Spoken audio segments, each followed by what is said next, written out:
Spring is the best season of the year for many people. Warm, sunny days, the earth springing forth with new life.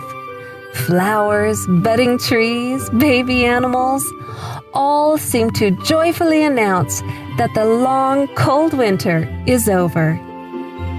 No other springtime custom encapsulates these celebrations of new life quite like Easter. From baby animals to Easter eggs and Easter egg hunts, to sunrise Sunday services and more, Easter is a beloved tradition to many people. Easter Sunday is the highlight of the Roman Catholic liturgical year, when the resurrection of Jesus Christ is celebrated.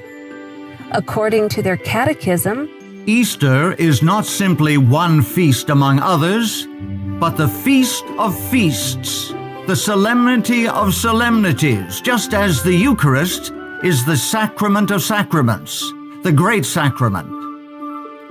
Saint Athanasius calls Easter the Great Sunday, and the Eastern churches call Holy Week the Great Week, the mystery of the resurrection in which Christ crushed death.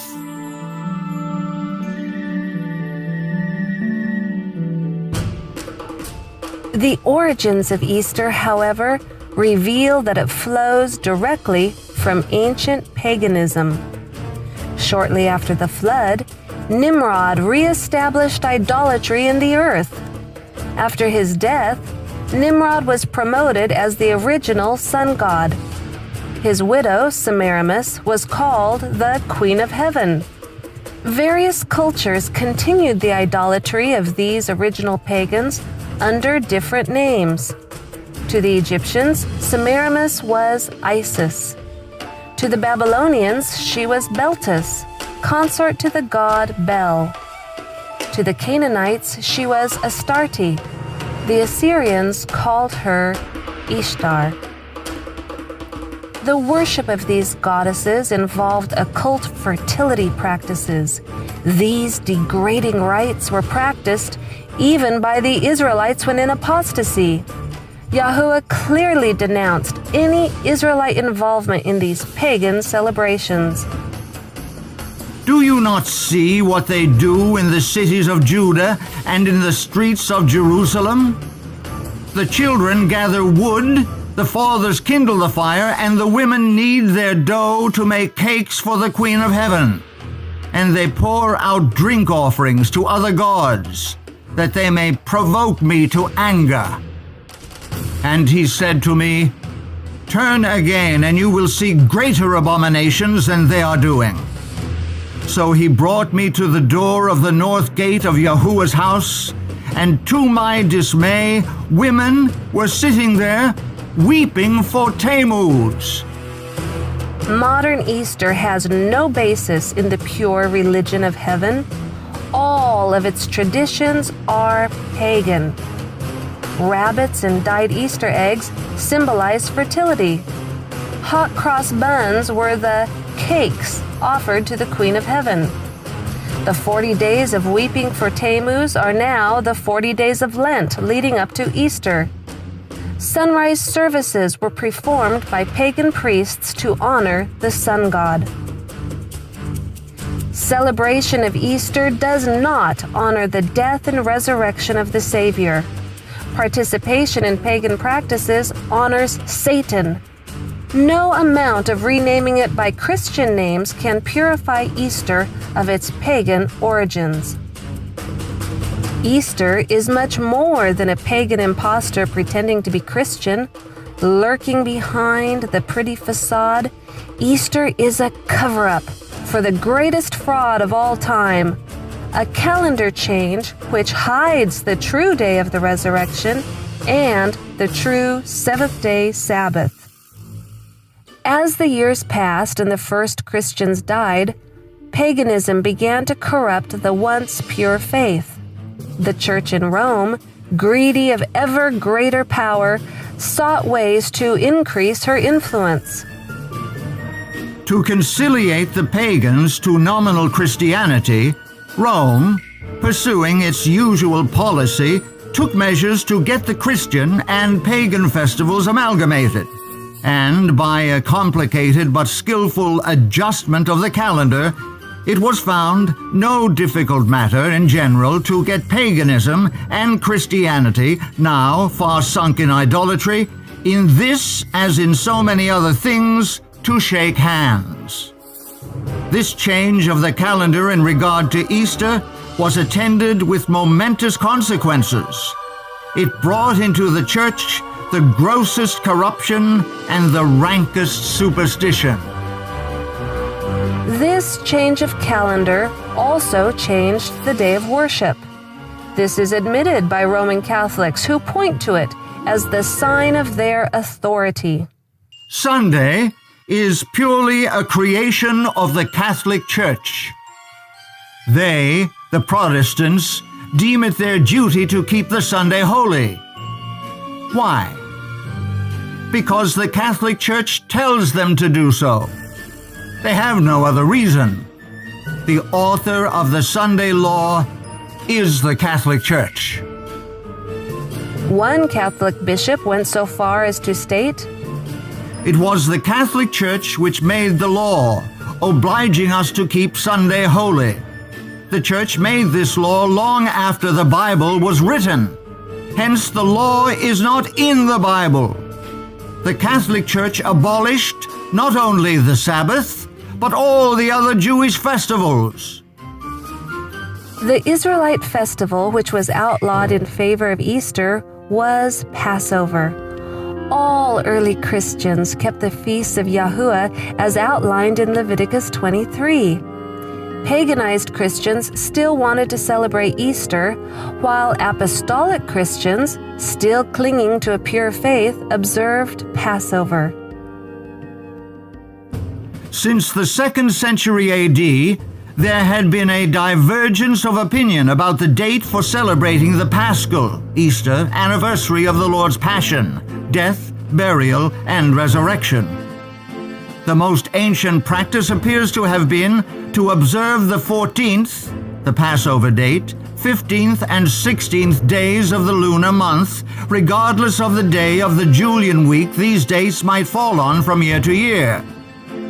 The bishops of Rome, desirous of enhancing the observance of Sunday as a church festival, ruled that the annual celebration should always be held on the Friday, Saturday, and Sunday following the 14th day of the lunar month. This controversy lasted almost 2 centuries, until the Emperor Constantine intervened in behalf of the Roman bishops and outlawed the other group. These contentions had agitated the churches of Asia since the time of the Roman Bishop Victor, who had persecuted the churches of Asia for following the 14th day heresy, as they called it, in reference to the Passover. The future Easter observance was to be rendered independent of Jewish calculation. Here is the real significance of Easter. Sunday is kept as a day of worship because of Easter Sunday. It is claimed that the Savior was resurrected then. Consequently, it is assumed that the day before Easter Sunday, Saturday, is the 7th-day Sabbath. Jews today worship on Saturday rather than the biblical 7th-day Sabbath. However, Jewish scholars admit that the calendar in use for worship today is not the same as was used in Bible times. The new moon is still, and the Sabbath originally was, dependent upon the lunar cycle. The Jews point to the extreme persecution following the Council of Nicaea's decision to set aside Jewish time calculation as the reason for why they no longer use the biblical calendar. Declaring the new month by observation of the new moon, and the new year by the arrival of spring, can only be done by the Sanhedrin. In the time of Hillel II, 4th century CE, the Romans prohibited this practice. Jewish scholars understand that Christianity stepped free of its biblical roots when the pagan Easter was substituted for the true Passover. At the Council of Nicaea, the last thread was snapped which connected Christianity to its parent stock.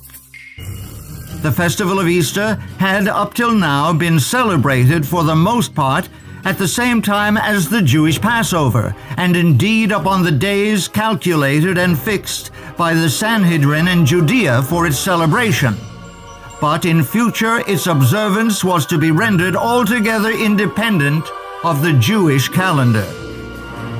Emperor Constantine stated, "For it is unbecoming beyond measure that on this holiest of festivals we should follow the customs of the Jews. Henceforward, let us have nothing in common with this odious people. Our Savior has shown us another path. It would indeed be absurd if the Jews were able to boast that we are not in a position to celebrate the Passover without the aid of their rules or time calculations." The truth is, Easter is a fraud. It is not the day upon which the Savior arose from the grave, nor is Saturday the seventh-day Sabbath of the Bible. Easter is, and has always been, a pagan holiday celebrating fertility. It was substituted for Yahuwah's Passover at the Council of Nicaea in the 4th century when the Church of Rome decided to set aside Hebrew calculation of time.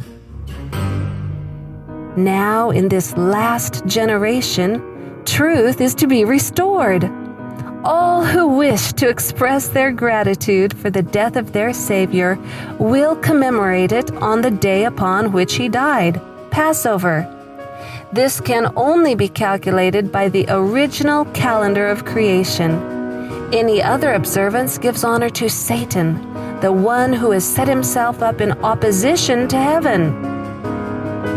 Today, you can choose which day represents your beliefs, Passover or Easter. You can choose to which power you wish to give honor and worship, the Savior or his enemy, Satan. You can choose on which day, calculated by which calendar, you offer that worship. The choice is yours.